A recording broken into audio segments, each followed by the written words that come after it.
मनीष देवगन के साथ।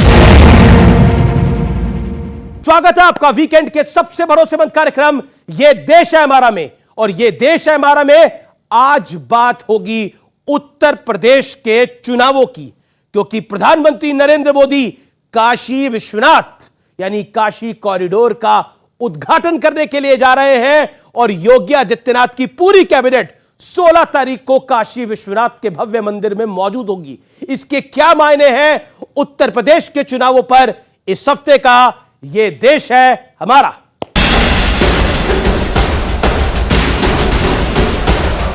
लाल टोपी वाले यूपी के लिए रेड अलर्ट है, रेड अलर्ट।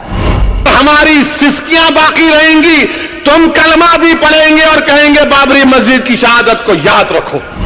2017 के विधानसभा चुनाव से पहले कितने लुंगी छाप गुंडे घूमते थे?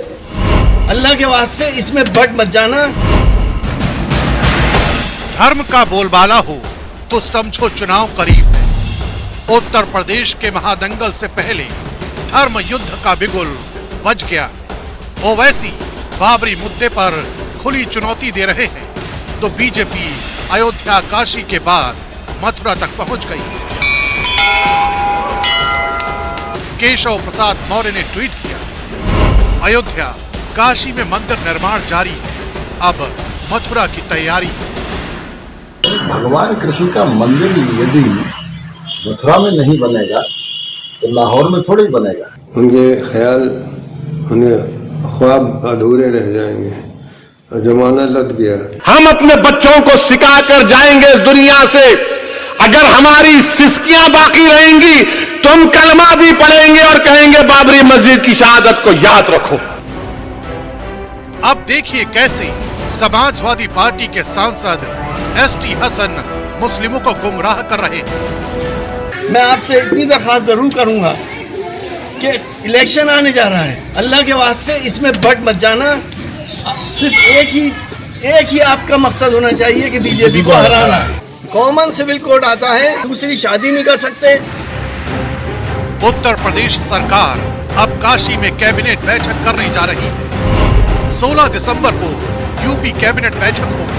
पहली बार मंदिर में कैबिनेट बैठक होगी। काशी विश्वनाथ धाम में होनी है कैबिनेट बैठक। इस बीच समाजवादी टोपी एक बार फिर सुर्खियों में।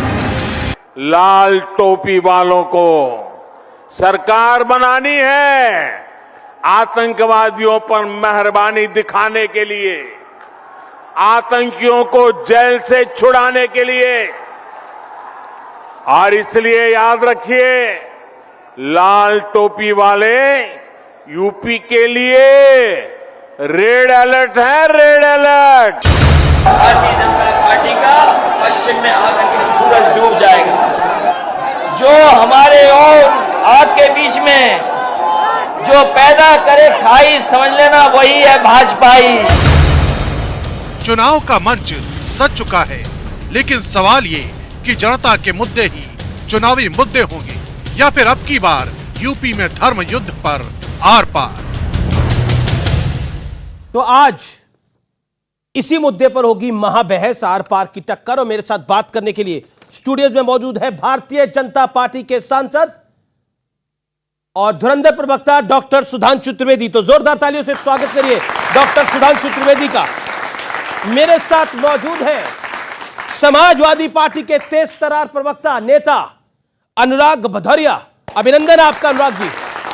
मेरे साथ मौजूद है भारतीय राजनीति पर पैनी नजर रखने वाले गरीब नवाज फाउंडेशन के अध्यक्ष मौलाना अंसार रजा, उनका अभिनंदन है। मेरे साथ मौजूद है शिवम त्यागी, राजनीतिक विश्लेषक, उनका भी अभिनंदन है।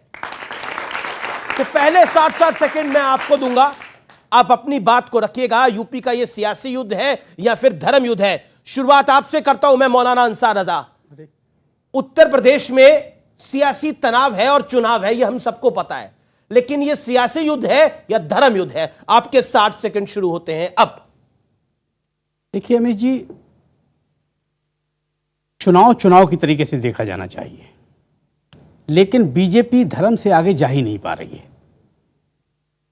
हर चीज में जब वो हारने लगती है तो धर्म का सहारा लेती है। आप ये बताइए, क्या 5 साल में आपने कोई ऐसा काम नहीं किया जिसकी बुनियाद पे आप वोट मांग सके, जो आपको धर्म का सहारा लेना पड़ रहा है? और सबसे बड़ी बात यह है कि दुनिया क्या सोच रही होगी।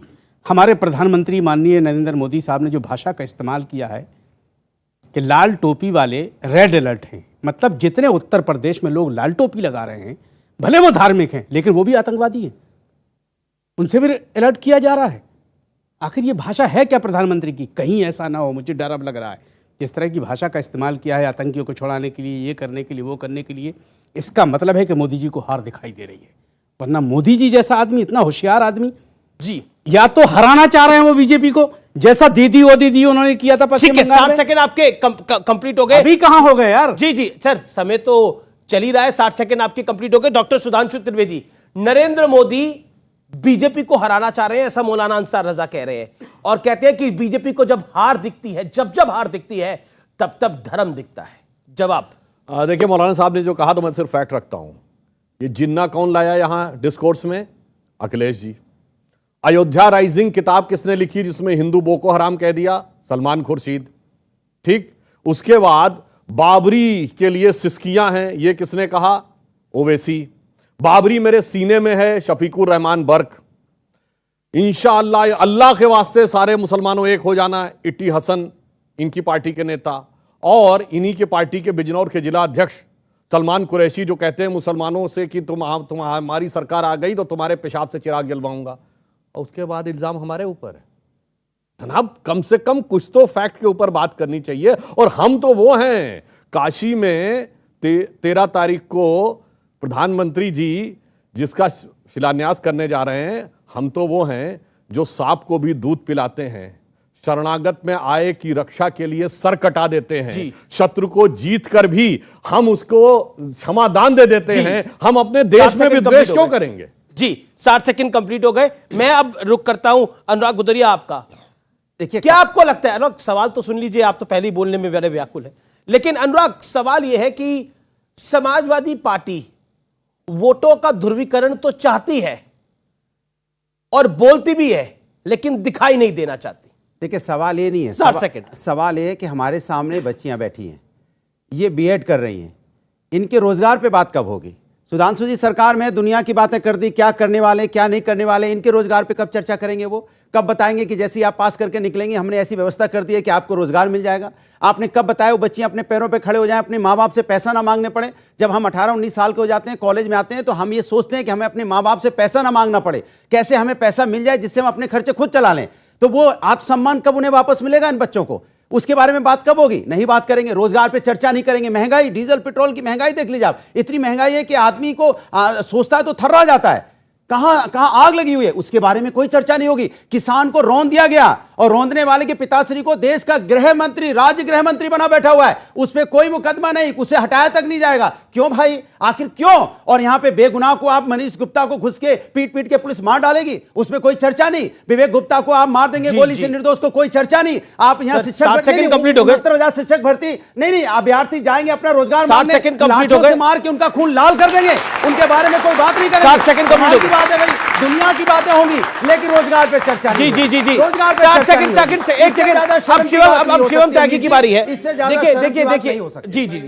देखिए, जी, ये हमारे बारे में बोल रहे थे कि अपने बारे में बोल रहे थे? आपकी सरकार आपकी है भाई, ये सारी बातें तो अपना किनारे, और आपके नेता एक को चीज इस पर नहीं बोल रहे। आपकी है। जी। अब मुझे शिवम त्यागी के बाद दीजिए। देखिए सबके, देखिए अनुराग, आप ही ने सबसे ज्यादा वक्त लिया, और आखिर में आप ही रोके जाएंगे। देखिए अमीश जी, हमें वक्त नहीं मिल रहा, आप ही रोके जाएंगे इसी कार्यक्रम के अंदर। लेकिन देखिए 60 सेकंड का सबका वक्त था, आपने 75-80 सेकंड लिए, सब 60 सेकंड पे शांत हो गए, लेकिन आप बोले। अब मैं रुक करता हूं शिवम त्यागी का। शिवम त्यागी, बीजेपी असली मुद्दों से भाग रही है, समाजवादी पार्टी असली मुद्दों पर है, यह क्लेम है अनुराग भदौरिया साहब का। लाल सलाम वाला कन्हैया चाहे दिल्ली में हो और लाल टोपी वाले अनुराग भदौरिया चाहे इस डिबेट में, ये इस देश के लिए हमेशा खतरा रहे हैं, कहीं कोई दो राय नहीं है। इनको बाबरी भी वापस चाहिए।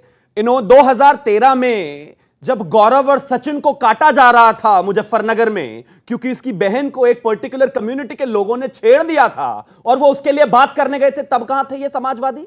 अपनी सरकार में आपने इन्हें कभी इस विकास के बारे में बात करते हुए देखा था क्या? जब सरकार में थे तब तो नाच मेरी बुलबुल कराते थे सैफई में, तब इन्हें विकास नहीं दिखा। आज विकास की बात करते हैं। ये आना चाहते हैं, रुकिए, गलत बात है। ये आना चाहते हैं राम मंदिर को रुकवाने के लिए। गलत बात है। ये आना चाहते हैं, ये आना चाहते हैं अंसारी को जेल से बाहर निकालने के लिए। ये आना चाहते हैं आजम खान को जेल से बाहर निकालकर मंत्री बनाने के लिए। शिवम त्यागी, आपने जो काटने वाली बात बोली वो आपको नहीं बोलनी चाहिए थी, उसके ऊपर एक ऑब्जेक्शन रेज हुआ है और मेरा आपसे हम्बल सबमिशन है कि हम बहस में कोई भी बात रखें तो तार्किक रखें, वो जरूरी है। एक सेकंड, एक शिवम, सुधांशु त्रिवेदी अपनी बात को कंप्लीट कर रहे, फिर आप आइएगा। सुधांशु, और मेरा निवेदन है अपनी अपनी टर्न पे बोलिए आप। अनुराग भदौरिया, आप सबसे ज्यादा डिसिप्लिन को तोड़ रहे हैं, मेरा निवेदन है इसको फॉलो करें। आपको ऑब्जेक्शन टेक कर लिया गया, अब आप शांत बैठिए। आपको ऑब्जेक्शन टेकअप किया गया, मैंने खुद बोला है। भदौरिया जी का एक आपत्ति थी कि मारने कटवाने वाली बात नहीं कहनी चाहिए। मैंने 16 हिंदू मरवा दिए थे, इससे ज्यादा मैं क्या कर सकता था? अगर 40 भी मर जाते तो गम नहीं था। श्री मुलायम सिंह यादव इनके नेता, पहले उसके लिए माफी मांगे। दूसरा, अरे ये गुजरात नहीं है, यहां मोदी आएगा तो बोटी बोटी काट डालूंगा। इमरान मसूद इनके नेता, इसलिए मैं फिर कहता हूं, अरे हमारे लिए बोल रहे हैं कि अपने लिए बोल रहे हैं भाई?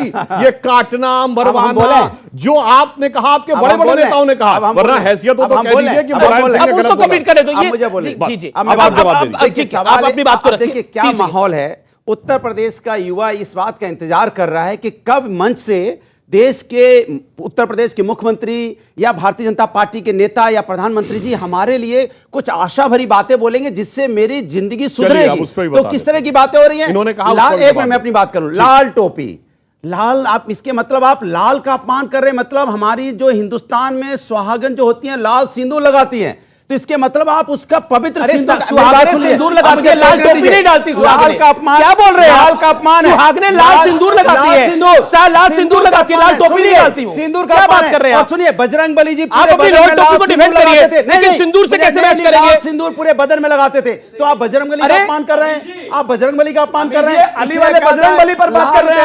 अच्छा मैं अपनी बात कर लूं, एक मिनट बात, लाल दे लाली, अब मैं बात पूरी करूं। याद है आपको, लसे, अब मैं बोलूं ना, याद है आपको, दे लाली लसे आरुधर लाल लंगूर ब्रज दे वज्र दे दानव दल जय जय कपसूर। सुनो, तो आप लाल का अपमान करेंगे, लेकिन आप भूल गए, आपको नहीं आप भूल गए कि आपने लखीमपुर खीरी में जिस तरह से लाल से आपको प्यार था, आपने किसानों को रोन दिया था, उनका भी खून लाल था। और 69,000 अभ्यर्थियों को आपने पीट पीट के मारा, उनका भी खून लाल था। और विवेक तिवारी जिसको आपने गोली चुराया, उसका भी खून लाल था। ये सब लैंड अलर्ट है उत्तर प्रदेश के अंदर। मेरा निवेदन को स्वीकार करिए, देंगे ये चाहे कितना भी जोर लगा लें, अनुराग आपका समय अब कंप्लीट हुआ। अनुराग हो गया। देखिए बहस आपने लाल टोपी पर बहुत बात करी, लेकिन व्यूअर्स मैं आपको बताना चाहता हूं, प्रधानमंत्री नरेंद्र मोदी ने लाल टोपी की बात करी थी, लाल रंग की बात टोपी नहीं। लाल ही होता है। एक सेकंड देखिए, अब अनुराग इसको कौन सा रंग है? ये कौन सा रंग है? पहली टोपी किसने मना करा? कौन सा रंग है? लाल टोपी डालिए, पीली टोपी डालिए, काली टोपी डालिए, हरी टोपी डालिए, कोई फर्क नहीं है। राम भक्त बजरंग बली का रंग है कि नहीं? देखो, बोलिए, राम भक्त बजरंग बली का रंग है कि बजरंग बली नहीं? का आपको सुना। अच्छा अब एक सेकंड देखिए अब एक सेकंड सुधांशु जी, देखिए प्रधानमंत्री नरेंद्र मोदी ने लाल टोपी की बात करी थी, जो लाल टोपी इन्होंने डाल रखी है, और हर किसी को अधिकार है वो अपनी टोपी डाले ना डाले, और हर पॉलिटिकल पार्टी को अधिकार है वो किसी के टोपी के रंग को क्रिटिसाइज करे ना करे, वो उनका अधिकार है। लेकिन क्योंकि लाल को हनुमान लला के साथ जोड़ा गया, क्योंकि लाल को इस देश की सुहागनों के साथ जोड़ा गया, वो लाल टोपी की बात थी, लाल रंग की बात नहीं थी। इसीलिए अब बिल्कुल ठीक है, ये लाल टोपी बजरंग बली को रिप्रेजेंट नहीं करती, ये लाल टोपी देश की सुहागनों को रिप्रेजेंट नहीं करती। ना, ये समाजवादी पार्टी को रिप्रेजेंट करती है, अन्याय को खत्म करने का प्रतीक है। उन्होंने लाल टोपी कहा था, जिन्होंने टोपियां पहनाई हैं उनके लिए भी कहा। टोपियां तो बीजेपी जनता को बहुत दिन टोपी पहनाई हुई है। अब देखिए इस कार्यक्रम में दो लोगों ने टोपी डाली हुई है। देखिए, अखिलेश यादव जी ने यह बोला था कि उन्होंने कहा कि लाल रंग क्रांति का प्रतीक है। बिल्कुल जनाब, यह लाल रंग कम्युनिस्टों में क्रांति का प्रतीक है, भारत में भगवा रंग क्रांति का प्रतीक है। याद करिए, भगत सिंह वो भगवा चोला पहन के, बसंती चोला पहन के फांसी पर चढ़े थे। ये वही रंग था। वो गाना याद है पुरानी वाली शहीद का, जिस चोले को पहन शिवाजी मिट गए अपनी आन, चढ़ गए अपनी शान पे, जिसे पहन झांसी की रानी मिट गई अपनी आन पे, आज उसी को पहन के निकला हम मस्तों का टोला। ये शिवाजी महाराज के झंडे पर था, वो महाराणा प्रताप के झंडे पर था, गुरु गोविंद सिंह जी के झंडे के ऊपर था। इसीलिए भारत के झंडे में भी वही भगवा रंग है। इनको महंगाई बेरोजगारी से लेना ही देना नहीं है। अरे वो सब्जियां खरीदती हैं, वो बता देंगे आलू क्या भाव है, प्याज क्या भाव है, टमाटर क्या भाव है। ये जिंदगी की रोज की मर्रा की चीजें हैं जो आप कहानी गा रहे हो। ये वोट बनाने के लिए, वोट पाने के लिए ऐसे ऐसे ताली बजवा रहे हो, उससे ताली से आलू प्याज टमाटर नहीं आएगा। वो पैसे दे के आएगा जो उनको कमाने से मिलेगा, उनको नौकरी से मिलेगा, जो आप देना नहीं चाहते उनको। ठीक है, ठीक है, ठीक है, बात नहीं करना चाहते। अब ये बताइए, जब आपकी सरकार आई तो उत्तर प्रदेश में प्रति व्यक्ति आय कितनी थी? बोलिए, पता है? आप बताइए ना, मैं तो बताऊंगा। अब मैं बताता हूँ। बताइए ना। वो थी 47,000 रुपए, अब क्या आज है 94,485 रुपए। रोजगार मिल तो उस समय बेरोजगारी की दर थी 17%, छोड़िए, आज है 4%। रोजगार है ही नहीं। हमारी अर्थव्यवस्था। अब क्या तरीका है बहस करने का भाई? आप बोल रहे थे, आप चीखते रहे, मैं कुछ नहीं बोला। और मैं आंकड़े के साथ बोल रहा हूं। आपको ऑडियो नहीं जा रहा। अब ये गलत बात है। क्या आप जुमला नहीं है, सारे फैक्ट हैं, ये सारे फैक्ट हैं। 2 करोड़ रोजगार दे दिया, आप तो कहते हो ये जुमला ही तो है। तरीका है भाई, क्या तरीका है? यही तरीका है, क्योंकि आप अच्छा बताइए, ये बताइए, जब आप छोड़िए उत्तर प्रदेश की अर्थव्यवस्था की कितनी संख्या आलू की मत उत्तर प्रदेश की अर्थव्यवस्था का साइज बताइए। आलू क्या भाव है? मैं उत्तर प्रदेश की बात कर रहा हूं, संख्या बताइए। अरे कुछ तो पता नहीं है ना, आलू क्या भाव मिल रहा है? ठीक है, मेरे को अंसार रजा के पास जाना पड़ेगा। मुझे अंसार रजा के पास जाना पड़ेगा। देखिए एक सेकंड, मैं आपके पास वापस आता हूँ सुधांशु जी, मैं वापस आता हूँ आपके पास। देखिए ये उस मूड में आए हैं, ना खेलन देव, गुच्ची में आके थूक देव। मैं क्या गलत कर? ये उसके मूड में आए हैं, मतलब ना खेलेंगे ना खेलने देंगे। वो बिहार में चलता है ना, कहावत है, ना खेलन देव, गुच्ची में आके थूक देव। हम किसी को खेलने नहीं देंगे। मैं आपसे जानना चाहता हूं, ये जो एसटी हसन कह रहे हैं, सपा के सांसद, कि कौम का वोट इस बारी बंटना नहीं चाहिए क्योंकि बीजेपी को नस्तनाबूद करना है। देखिए, मैं एसटी हसन का प्रवक्ता नहीं हूं जो मैं उनकी बात का कोई जवाब दूं। मैं अपनी बात रखने के लिए आया हूं और मुझे हिंदुस्तान में आज़ादी अपनी बात करने की। मैं नहीं जानता कौन है वो, क्या बोल रहे हैं क्या नहीं। आपके सामने ही बोला वो, ठीक है। ऐसे तो सबको ही बोलते, मोदी केशव मौर्य ने भी बोला, योगी ने तो बहुत कुछ, केशव प्रसाद मौर्य ने बहुत कुछ। योगी के बोलने में बोलेंगे, मोदी के बोलने में बोलेंगे, हम अपनी बात मैं नहीं जानता, हम अपनी जान बन जाते हैं, हम अपनी बात रखेंगे जी। देखिए, हो ये रहा है कि पूरी तरीके से इस बात का अंदाजा उत्तर प्रदेश के लोगों को लग चुका है कि अब उत्तर प्रदेश से बीजेपी सरकार का पतन शुरू हो गया है। अगर ऐसा नहीं होता तो आप ये बताइए, भाजपा को ये बात कहने की क्या जरूरत थी कि अगर ये सरकार आ जाएगी तो मंदिर नहीं बनेगा? कैसे पता उनको? ये जानबूझकर के हिंदुओं को भड़काया जा रहा है, चंद मुट्ठी भर मुसलमानों से डराया जा रहा है 80% हिंदुस्तान के हिंदुओं को।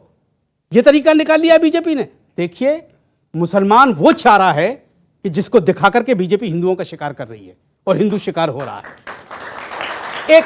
एक मिनट नहीं, पर मुझे एसटी हसन कह रहे हैं, जो एसटी हसन जो कह रहे हैं कि मुसलमान का वोट बंटना नहीं भगवान चाहिए, के नाम पर वोट नहीं मांगा जा रहा, तो मतलब एसटी हसन सही कह रहे हैं। हमें नहीं पता वो सही कह रहे हैं या गलत कह रहे हैं, हम नहीं जानते। लेकिन वो कह रहे हैं 2 शादियां नहीं कर पाएंगे, इस बात क्यों डरा रहे हैं? छोड़ो ना यार, क्यों छोड़ो? हर बात तो पकड़ो, ये छोड़ दो। बात की कोई, देखिए आप चाहते रहिए, बात कोई कायदे की हो तो उसका जवाब दिया जाए। ये बेकायदे की बातों का जवाब नहीं दिया जाता। अमीश जी, आप पढ़े लिखे आदमी हो और पूरा देश आपको देखता है, इन बातों पर डिबेट नहीं होती है कि 2 शादियां होंगी, 4 शादियां होंगी। कौन रोक रहा है यार? करो ना, कितनी शादियां करना है, खिलाने की ताकत तो होना चाहिए। भीख तो मांग रहा है पूरा उत्तर प्रदेश, आप 2 शादी की बात कर रहे हैं। भीख मांग रहा है पूरा उत्तर प्रदेश? क्यों? बेरोजगारी नहीं है, बेरोजगारी नहीं है। ये बड़ा गलत बयान है आपका। क्यों पूरा उत्तर प्रदेश भीख मांग रहा है? अरे साहब, और ये क्या हो रहा है? आप ये बताइए, देश की दूसरी बड़ी जीडीपी है उत्तर प्रदेश, भीख मांग रहा है। काहे की जीडीपी गिरी हुई है नीचे? कौन बात कर रहा है जीडीपी? कौन जीडीपी में बात कर रहा है? 2 करोड़ नौकरियां कहां, जो प्रधानमंत्री ने कहा था? कहां है 15 लाख रुपया? फालतू की बात करते हो यार। ठीक है, कहां है 15 लाख रुपया? जवाब होता क्या था? प्रधानमंत्री क्या बोलते थे?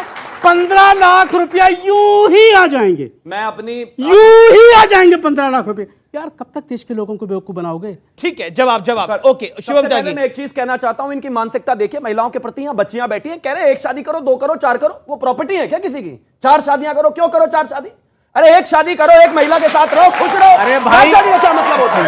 वो क्या है? वो नहीं, महिलाएं क्या है? अब सुनिए, असल में तुम्हारे पास कोई तर्क तो है नहीं, विकास का तर्क तो है नहीं। मैं हर बार बोलूंगा, विकास का तर्क तो है नहीं, पिछली बार भी नहीं बोलने दिया गया, पिछली बार विकास की बात तो है नहीं, तो यही बात मैं हर बार आपको बोलूंगा। अब दूसरी बात, एक चीज बताइए, इनसे आप बताओ ना, वो होता है ना, मैं चिल्लाऊंगा लगातार। अब सुनिए, इन्होंने कहा बिकेगा, इनसे पूछिए प्राइवेटाइजेशन का मतलब होता क्या है, इनको कुछ पता ही नहीं है। अरे इस देश में एयरपोर्ट आज से नहीं जा रहे हैं, किसी भी मॉडल को पब्लिक प्राइवेट पार्टनरशिप पर अगर चलाया जा रहा है, ये नॉर्मल है। और दूसरी बात, ये ऐसे ही आतंक, जैसे डिबेट में आतंक तार रहे हैं ना समाजवादी लाल टोपी वाले, ये इसी तरीके से उत्तर प्रदेश में एक सेकंड, आगे क्या तरीका है? नहीं बोले रोजगार पे, रोजगार पे नहीं बोले, महंगाई पे नहीं बोले, किसानों पे हत्या पे नहीं बोले। ये देखो हालत देखो, ना रोजगार पे बोलेंगे, ना महिला अत्याचार पे बोलेंगे, ना महंगाई पे बोलेंगे। कितनी नौकरी दी थी? अंसार बहुत अच्छी बात कही शिवम जी ने। तो फिर मैं एक बात पूछना चाहता हूं कि उसी विकास के नाम पे वोट क्यों नहीं मांगा मांग रहे हैं? क्यों नहीं मांगा जाए? क्यों वो बातें जिन्ना तो जी आपने बनाया, बीच में आप लेकर आए। नहीं, प्रधानमंत्री जी ने ये सब बातें क्यों नहीं गिनवाई? क्यों उन्होंने? प्रधानमंत्री तो डबल इंजन की बात कर रहे हैं। डबल इंजन की देख तो रहे कि क्या हाल हो रहा है डबल इंजन में। आप देख लीजिए ना उत्तर प्रदेश में क्या हो रहा है। जब आप पूछने की जरूरत है क्या? प्रधानमंत्री जी तो गिना रहे हैं, मगर हकीकत क्या है कि मैं अपना पुराना वक्तव्य दोबारा नहीं बताना चाहता। वो सारी बातें तो इनके नेता ला रहे हैं बीच में, मैंने वो पहले आपको बनाया था सारा। अब मैं आपको बात बताता हूं, इन्होंने कहा गिनाने की बात। हाँ, विकास, लेकिन केशव मौर्य कहते हैं मथुरा की बात। मैं विकास की भी बात करता हूं, सुनिए। जैसे अभी बात हुई, इनके जमाने में एक हाईवे बना था, बिल्कुल मैं ईमानदारी से मानता हूं। वो क्यों? चूंकि इनका जो इलाका है ना इटावा, उसको लखनऊ से भी जोड़ना था, दिल्ली से भी जोड़ना था, इन्होंने एक्सप्रेसवे बनवाया। हमने पूर्वांचल भी बनवाया, बुंदेलखंड भी बनवाया। और मैं इनसे पूछना चाहता हूं, जब इनकी सरकार थी यूपी में कितने एयरपोर्ट थे? केवल 2, लखनऊ और बनारस। और एक नहीं, एक और था, सैफई में एयर स्ट्रिप थी जिसपे बड़ा वाला जेट इंजन भी उतर सकता था। आज 7 एयरपोर्ट हैं, आज 7 एयरपोर्ट हैं। उस जमाने में भाई क्या तरीका, जवाब सातों बिकने के लिए तैयार। अब हो गया ना, मैं सर कैसी बात? अब मैं बोल दूं, आप पढ़े लिखे आदमी सुधांशु जी, आप सुधांशु जी पढ़े लिखे आदमी हो। समाजवादी की देन, आप पढ़े लिखे आदमी, जेवर समाजवादी की देन थी पूरी। सुनो, अरे अभी इन्होंने सुनो, इन्होंने थोड़ी सी मिट्टी अभी उसमें डाली है, वो कहते हमने बना दिया, हमने बना दिया। अरे भैया, ये करना होता तो 5 साल पहले कर देते ना, मिट्टी डाल देते 5 साल पहले, क्यों नहीं आपने डाली? और जिस कुशीनगर एयरपोर्ट की आप बात कर रहे हो, समाजवादी की देन है। पूर्वांचल एक्सप्रेस जिसकी बात कर रहे हो, समाजवादी की देन है। और सुनिए उसका उद्घाटन उस 9 उसकी फोटो भी है। लेकिन आप अपना काम गिना रहे हो। बीजेपी की आदत है राम राम जपना, पराया काम अपना। मैं सिर्फ यह बताना चाहता हूं, जब हमारी सरकार आई तो उत्तर प्रदेश 6ठे नंबर की अर्थव्यवस्था थी और हमारी 10 लाख करोड़ रुपए की अर्थव्यवस्था थी। आज 21 लाख करोड़ की अर्थव्यवस्था, हम दूसरे नंबर की अर्थव्यवस्था बन चुके हैं। जब हमारी सरकार आई, उससे पहले डिफेंस कॉरिडोर नाम की कोई चीज नहीं थी। आज उत्तर प्रदेश में पहली बार डिफेंस कॉरिडोर बन रहा है। और आपको ये बात बताएं, BrahMos missile, intercontinental ballistic missile Lucknow वाले डिफेंस कॉरिडोर में बनने जा रहा है, जिसके लिए 10,000 करोड़ रुपए का ऑलरेडी एयरफोर्स दे चुकी है। और 3 लाख करोड़ रुपए के जो कॉन्ट्रैक्ट हुए थे, जो कि मैटेरियलाइज हो चुके हैं। इसलिए मैं बात बताना चाहता हूं, रोजगार हो या विकास, मैं सिर्फ एक चुप रहा हूं तो 5 सेकंड का भाई, आप कितनी देर चुप? आप तो लगातार बोल रहे हैं, मगर मैं ये कह रहा हूं अभी तक मुझे इस बात का जवाब नहीं मिला जो आपके एसटी हसन बोले, जो शफीकुर रहमान बर्क बोले, जो अखिलेश बोले। अरे अखिलेश पढ़े क्या पढ़े? बोलिए, अखिलेश पढ़े क्या पढ़े? कहिए अखिलेश ने जिन्ना गलत बोला, बोलो। मुलायम सिंह यादव ने कहा मरवा दिया, गलत बोला, बोलो बोलो बोलो बोलो बोलो। देखिए, इन्होंने बोला जवाब दे रहा हूं, जवाब सवाल आ रहा है। बोलिए बोलिए बेटा, खड़ो के सवाल पूछो। सर पॉपुलेशन तो आप कह रहे हो कि 1-2 बच्चा कितनी शादी करो या कुछ भी करो, सर पॉपुलेशन रेट तो फिर बढ़ जाएगा ना। ये सवाल है युवा का। बोले कि आप तो कह रहे 3 करे 4 करे, आपकी मर्जी वो करे, पॉपुलेशन बढ़ जाएंगी, बताइए क्या करिएगा? योगी आदित्यनाथ कहते हैं कि एक कौम जो है वो मिशन मोड पे पॉपुलेशन बढ़ा रही है। हाँ, तो सारे मुसलमानों को खड़ा करके गोली मार दो ना। ऐसा तो किसी ने नहीं बोला। ऐसा तो किसी ने नहीं बोला। सारा मुद्दा तो मुसलमानों पे हो रहा है ना। सारा मुद्दा तो मुसलमानों पे हो रहा है ना। सब कुछ मिला जुला करके मुसलमानों पे हो रहा ना। मुसलमान ही कौम खटक रही है ना। हर चीज में मुसलमान लाया जा रहा है, हर चीज में। मंदिर का मामला है तो मुसलमान की तो बात ही नहीं हुई। मंदिर मतलब मुसलमान की तो बात ही नहीं हुई। मतलब आप मुसलमानों को डराना चाह रहे हैं। अरे साहब, आप कह रहे हैं सवाल पूछो, किससे पूछो? जिन्हें भगवा और लाल मंत्र नहीं पता, जो 4 शादी करने की बात करें, तो सवाल पूछे हम। एक छोटा एक अंतर होता है ना, वो तो पहले जान लीजिए, उसके बाद हम सवाल पूछें। देखिए आपका 4-4 शादी वाला बयान लोगों को पसंद नहीं आया। वो कह रहे 4 शादी का बयान क्यों दिया? हम क्या कर सकते हैं? कमोडिटी है इनके लिए महिला, हमें तो हमें कोई पसंद आप नहीं। वापस लेना चाहते हैं उस बयान को? आप अपने उस बयान को वापस लेना चाहते हैं? क्यों वापस लें भाई? हमने क्या कह दिया? सुनना चाहिए। ये देखिए इनका चेहरा, हमने क्या कह दिया जो यही समाजवादी है? हमने क्या कह दिया जो वापस ले? मौलाना साहब के पीछे हमने क्या कह दिया जो वापस ले? यही है। भाई समाजवादी नहीं है। बिल्कुल है, बिल्कुल है, क्या कह दिया जो वापस ले? बिल्कुल है समाजवादी। माहौल मिल नहीं रहा डिबेट में। यही समाजवादी डिबेट में कुछ मिल नहीं रहा। लाइट बात सुधांशु जो कुछ मौलाना साहब के मुंह से निकल गया, कुछ मिल नहीं रहा। सुनिए, बेदर्दी मेरे बालम की हर बात निराली है, बातें हम मोहब्बत की दिल प्यार से खाली है। जी और सवाल और किसी का सवाल? हाँ बोली सवाल क्या? सर जैसे कि सर ने बोला, अच्छा कौन से सर ने बोला? अंसार रजा जी। हाँ जी, जी। जैसे कि आज सर ने, फोकस में अंसार रजा ही आ गए हैं पूरे। जैसे कि सर ने बोला, आप लोगों ने समय नहीं दिया लेकिन पब्लिक ने पूरा समय दे दिया, इंसाफ कर दिया पूरी तरह से।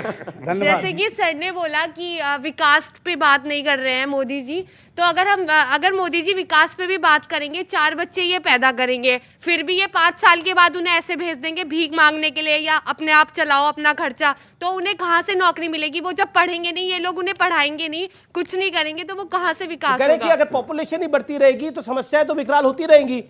अमीर जी खाली मुसलमानों में ही पॉपुलेशन बढ़ रही है। उन्होंने मुसलमान का नाम ही नहीं लिया, आपने 4 शादियों की बात करी। सर मैंने मुसलमान की बात नहीं की, मैंने तरीका है ऑल पूरे मतलब ऑडियंस भी आप ऐसे लाओगे, गेस्ट भी ऐसे पूरी लाओगे। इंडिया की बात की है, मैंने ऑडियंस भी ऐसे अरे तो कॉलेज के बच्चे हैं, ये तो कांग्रेस के स्टूडेंट्स हैं, ये तो कांग्रेस के स्टूडेंट्स हैं भाई। मैंने मुसलमान की बात नहीं की, मैंने पूरी इंडिया की बात की। ये वोट डाल सकते हैं। मोदी के लिए निशाना तो मुसलमान, योगी के लिए तो मुसलमान, हमारे लिए मौर्य के कोई- लिए तो किसी मुसलमान। के लिए कोई इशारा वो मुसलमान चीजें नहीं आपने है। माइंड में भर दी है, तो मुसलमान वो माइंड में भर दी है आपने कि मुसलमान जहर लगने लगा भर दिया, ये हिंदुस्तान का। वो भर दिया दिमाग अरे में 4 शादियों का जिक्र आपने किया, मुसलमान का नाम तो इन्होंने लिया ही नहीं। मैंने मुसलमान का नाम नहीं लिया। इन्होंने मुसलमान का नाम लिया क्या?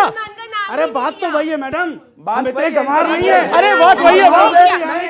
क्या लड़की बिकाऊ है जो 4 शादी करेंगी लड़कियां? बड़ा अच्छा सवाल है, जवाब दीजिए। क्या लड़कियां बिकाऊ है जो 4 शादियां करेंगी? वो कह रही है लड़कियां बिकाऊ है। अरे भाई जो करना है वो करो। पूछना था कि जब जैसे लड़के 4 शादी करे तो वो चीज सब सारे समाज को ठीक लगती है, लेकिन जब लड़कियां दूसरी शादी करने पे भी आती मुझे लगता है कि आपको अफसोस जता देना चाहिए अपने बयान पर। तो उस पर सबके खिलाफ होता है फिर। तो उस पर हर किसी को ऑब्जेक्शन होता है कि लड़की ने दूसरी शादी भी जी जी जी, लेकिन ये टॉपिक मुझे लगता है बिल्कुल आपका बात सही है। आपने उस विषय को उस पॉइंट को पकड़ लिया है। जी ये दुर्गा का देश है, ये काली का देश है। अरे भाई, तो मुझे माफी मत मांगनी समझाओ। पड़ेगी महिलाओं से। छोड़ो मतलब यार। उनके सवाल भी बुरे लग रहे हैं आपको, मांगिए ना माफी, सर। क्यों नहीं मांगते? हम लोग चले अभी थोड़ी आप आप ही ने बोला ना, ये बहस में मुद्दा बोला आपने। हमने क्या बोला? हमने बोला क्या है? आपने बोला 4 शादियां करें, किसी क्या बोला ना कि कौन कितनी शादी कर रहा है, बहस क्या है? इसमें बुरा क्या है? सवाल है। अब टॉप विकास जी, महंगाई विकास उस पर कोई सार्थक बहस नहीं होती, वो हमने देख लिया पिछले आधा घंटे में, पौन घंटे में। मेरा सवाल ये है कि मैंने ये सुना है कि धर्म वह है जो धारण करने की वस्तु है, चीज़ है या विषय है। मेरा सवाल आप सबसे है कि धर्म राजनीति की दुकान क्यों बन जाती है? और दूसरा विषय ये है सर, दूसरा मेरा सवाल ये है कि आने वाले जो चुनाव हैं यूपी समेत तमाम राज्यों के, 5 राज्यों के, वो धर्म पर लड़े जाएंगे या विकास पर लड़े जाएंगे? अच्छा सवाल, अच्छा सवाल। बिल्कुल राइट सवाल। मैं आपको सीरियसली, आपके चरण होंगे तो मैं छू लूंगा। आपने इतना बढ़िया सवाल पूछा है, सीरियसली बता रहे हैं। वैसे हम लोग बहुत परेशान हो चुके हैं इस तरह की बहस में जहां पे विकास की कोई बात ही नहीं होती है।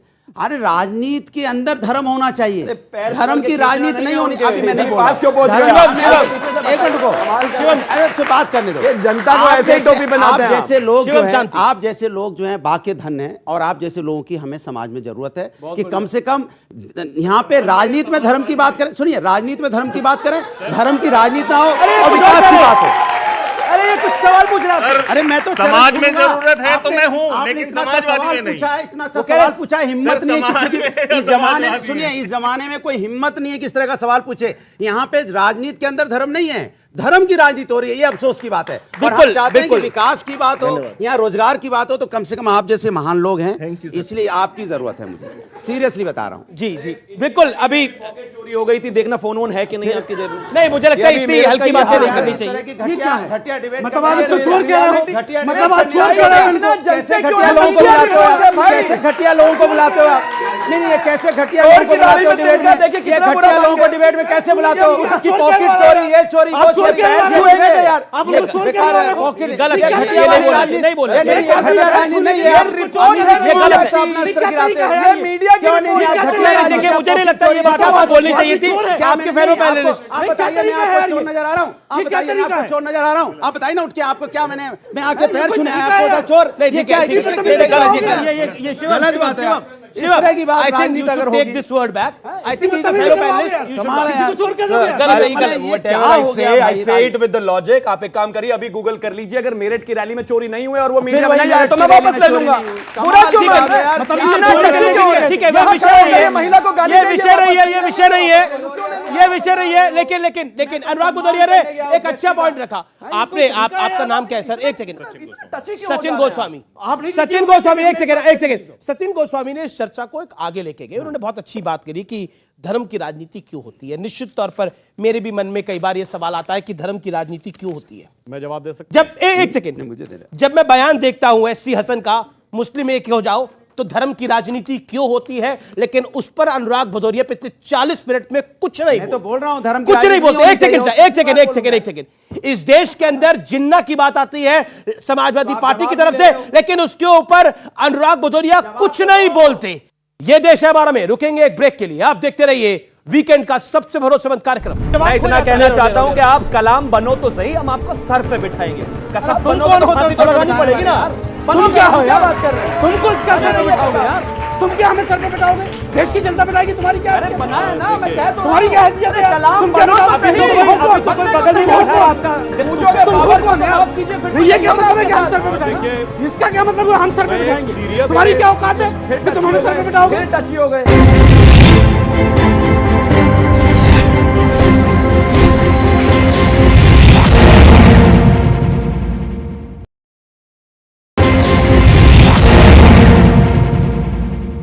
Welcome back. आप देख रहे हैं ये देश है हमारा। केशव मौर्य कहते हैं कि हिंदुओं को, जो उन्होंने मथुरा कप पर बयान दिया, वो हिंदुओं को साधने के लिए बयान था, ऐसा पॉलिटिकल पंडित मानते हैं। केशव मौर्य की जिम्मेदारी लगाई गई है क्योंकि वो लुंगी और टोपी की भी बात कर रहे हैं। उन्होंने करी अपनी एक रैली में बात, तो यह धर्म की बात नहीं है क्या? ठीक है, अखिलेश यादव ने जिन्ना की बात करी, जैसा बीजेपी आरोप लगाती है। एक सेकंड, एसटी हसन ने बोला धर्म के नाम पर मुसलमान एक हो जाओ क्योंकि बीजेपी को हराना हमारा मकसद है। लेकिन यह बात केशव मौर्य ने भी तो करी, ये बात योगी आदित्यनाथ ने भी तो करी। काउंटर सवाल आता है। मैं जवाब देना चाहता हूं। देखिए, जो बात उन्होंने कही वो बहुत सही कही। विकास पे बात होनी चाहिए, देश की आर्थिक स्थिति पे बात होनी चाहिए, पर धर्म की राजनीति कहां से शुरू हो जाती है? जब इस देश का प्रधानमंत्री खड़े होकर बोलता है कि देश के संसाधनों पर पहला हक मुसलमानों का है। गलत। ये कहां की बात ले आते हैं? 2007 विज्ञान भवन कांग्रेस अल्पसंख्यक प्रकोष्ठ का कार्यक्रम, मुसलमान शब्द बोला है, एक मुसलमान शब्द अखबारों में है, अगर है तो उन अखबारों के खिलाफ मुकदमा कर दीजिए जाके। मैं कहता हूं आज ये बात कह दे, मुलायम सिंह जी ने बतौर मुख्यमंत्री 1993 में कहा कि हम बाबरी मस्जिद दोबारा बनवाएंगे, आज वो सब विड्रॉ कर लेंगे। कह दे मैं नहीं करता हूं। धर्म की राजनीति कहां से आई? नरसिम्हा राव ने कहा कि हम मस्जिद दोबारा बनवाएंगे, फिर महंगाई पे बात वहां से आई, फिर रोजगार पे बात नहीं। अरे भाई, धर्म क्या देश को बनाना चाहते हो? मैं बार बार महंगाई की बात कर रहा हूं, आप बात नहीं करना चाहते। चलो महंगाई की बात, अब महंगाई की बात करते हैं। क्या हुआ महंगाई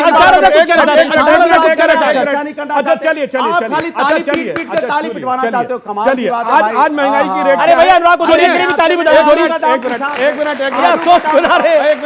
आज रेट ऑफ इन्फ्लेशन क्या है? आप बताइए रेट ऑफ इन्फ्लेशन क्या है? रेट ऑफ इन्फ्लेशन क्या है? टमाटर खरीदने जाते हैं, कुछ नहीं पता है, खाली टमाटर का भाव क्या है नहीं पता। इनसे पूछो महंगाई की दर क्या है? टमाटर का भाव पता नहीं, प्याज का आलू टमाटर शहर में अलग अलग होता है। अच्छा ठीक है, महंगाई की बात करें। महंगाई की बात करना चाहते हैं। महंगाई की दर मुझे एक सेकंड, सुधांशु एक सेकंड, बोलिए महंगाई की दर कितनी है? बता देंगे महंगाई की दर कितनी है, महंगाई की दर कितनी है, महंगाई की दर कितनी है, बोलने तो दो कुछ नहीं। रेट ऑफ इन्फ्लेशन आम फिगर आदमी जब घर से मेरी बात सुनो, भटकाइए मत, भटकाइए। आम आदमी जब घर से आम आदमी घर से निकलता है तो आलू खरीदने जाता है, प्याज खरीदने जाता है, टमाटर खरीदने जाता है। उसको नहीं पता कि आप महंगाई दर कहां लिए घूम रहे हैं, पेपर में फर्जी बनाए। उसको पता है कि पैसा देंगे तो 80 रुपए किलो हमें महंगाई दर मिलेगा। कितनी है? उसको ये मालूम है, उसको नहीं मालूम है कि आपने पेपर में महंगाई दर नहीं पता। सुनो, आपको महंगाई दर नहीं पता। सुनो, जीडीपी आपने क्या बना रखी है? ठीक है, हो गया। जीडीपी ओके, महंगाई की दर आम आदमी को जीडीपी महंगाई दर का कोई वैल्यू नहीं। डालो मत लोगों को। अंसार रजा बोलिए, फिर मैं पीछे आ रहा हूं आप लोगों के पास। आखिरी दौर है चर्चा का, आखिरी दौर है। अंसार का रेट बताइए। मैं तो बता ही दूंगा। 955 रुपए तुमने जो कर दिया, 400 रुपए था। अब मैं कहता हूं भाई लोगों, अपने अपने मोबाइल में जाओ, जनवरी सन 2014 1241 रुपए का सिलेंडर था एलपीजी का। देखो नहीं, आपने जब आपकी सरकार सुनो, आपने 400 रुपए किया था, 400 रुपए लेके वोट लिए थे, उसके बाद आज 1000 रुपए हो गया। सोचो ये हालत आपने कर दी है। अंसार रजा की बारी है। अंसार रजा आप कुछ कह रहे, हाथ खड़ा कर रहे थे, बोलना चाह रहे थे, समझाइए आप ही के साथ ही। क्या करिएगा? आपसे सवाल जब पूछता हूं तो भाई यार मैं भी कुछ बोल लूं। देखिए मौलाना को नहीं बोलने, आपको हाथ जोड़ने आया वो खासतौर पर। साहब पूरे अदब और एहतराम के साथ हम कहते हैं कि आप अपनी बात करिए और सोचिए कि इनके दौरे हुकूमत में आपके साथ क्या होगा। अभी तो बोलने नहीं दे रहे हैं हमारे में, तो इनके दिल में भी कुछ कसक है।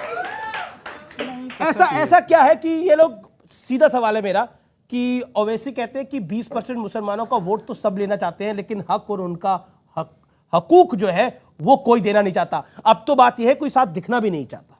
देखिए मसला क्या है कि मुसलमानों का वोट तो सबको चाहिए, स्टेज पे नहीं बिठाएंगे मुसलमानों को।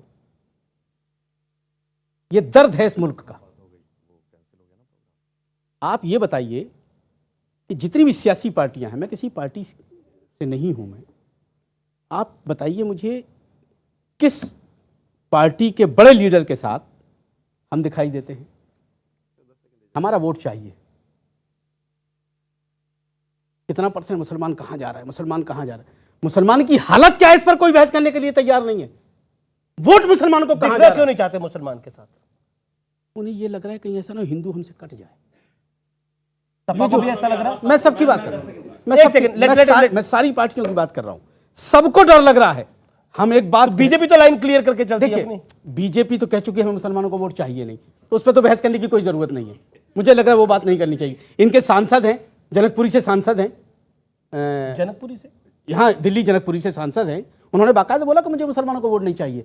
परवेश वर्मा की बात कर रहा हूं, उन्होंने बाकायदा बोला और इनके लोग कहते हैं। और अगर नहीं, अखिलेश यादव हो गए, मायावती जी हो गई, राहुल गांधी जी, मायावती का किस्सा तो हो गया खत्म, बीजेपी ने खत्म कर दिया। इसलिए कि मायावती अगर आएंगे तो दिक्कत हो जाएगी। अब देखिए उत्तर प्रदेश का चुनाव खुल चुका है। पहले यह होता था कि चुनाव आचार संहिता के बाद खुलता था, अब उत्तर प्रदेश का चुनाव खुल चुका है।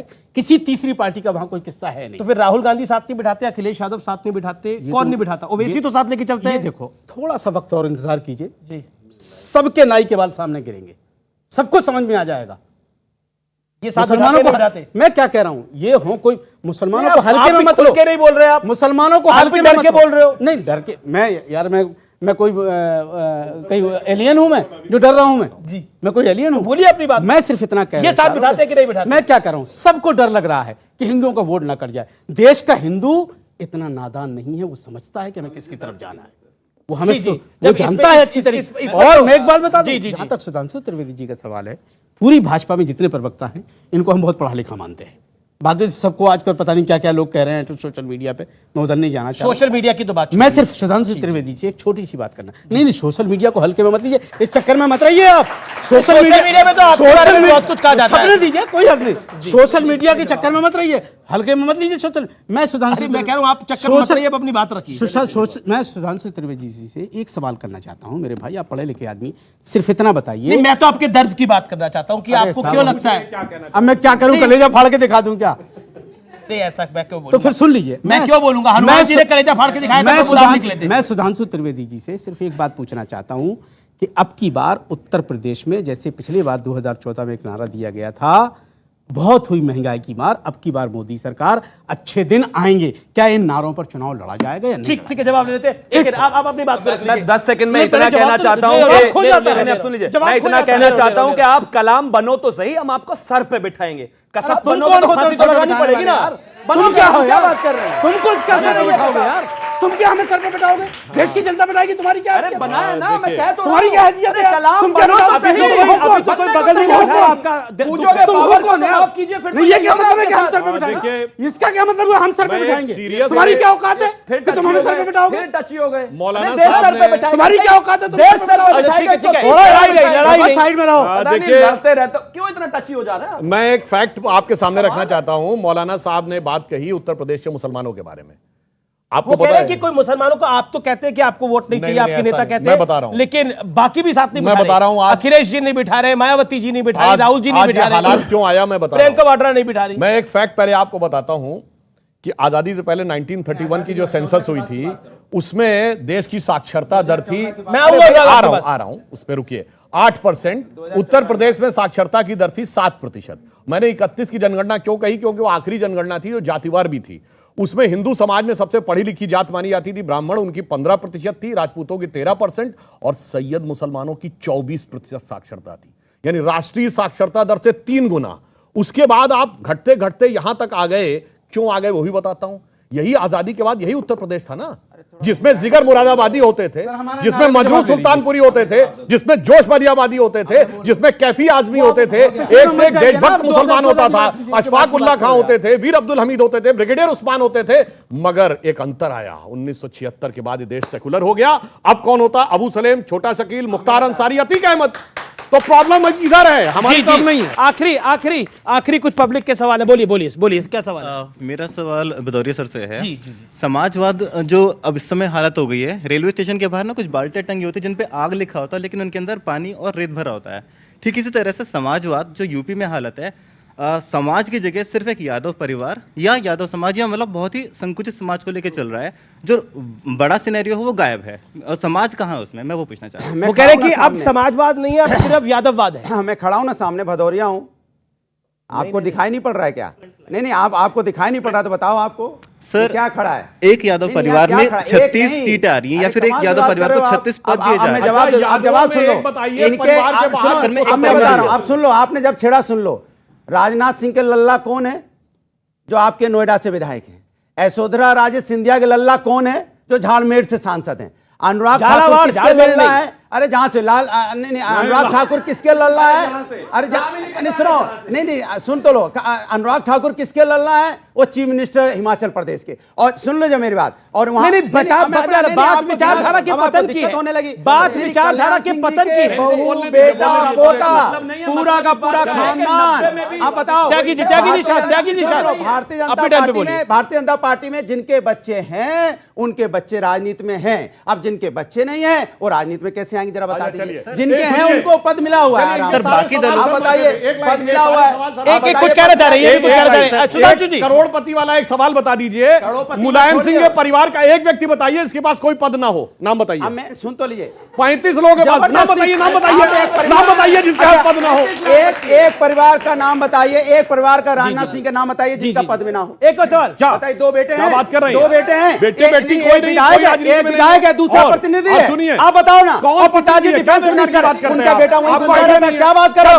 पूरा लखनऊ में घूमते रहते हैं, वोट मांगते घूमते रहते हैं। विकास की दर 8.4% और महंगाई की दर 4.8%। जिनको नहीं पता है अभी प्याज टमाटर खा रहे हैं। चलिए फिलहाल इस चर्चा को यही समाप्त करता हूं, लेकिन उत्तर प्रदेश के सियासी युद्ध में अभी और पड़ाव भी आएंगे। यह चर्चा और गर्म होगी क्योंकि उत्तर प्रदेश का 2022 का चुनाव 5 राज्यों में सबसे ज्यादा अहम है, और इसीलिए कहते हैं कि 2024 का जो लोकसभा चुनाव है उसके लिए 2022 का चुनाव कितना महत्वपूर्ण है, क्योंकि अगर यहां पर बीजेपी हारी तो विपक्ष को बल मिलेगा। अगर नरेंद्र मोदी जीत कर आए, यानी मोदी और योगी की जोड़ी वापस लौट के आई, तो उसका इंपैक्ट यह होगा 2024 में बीजेपी को बल मिल जाएगा।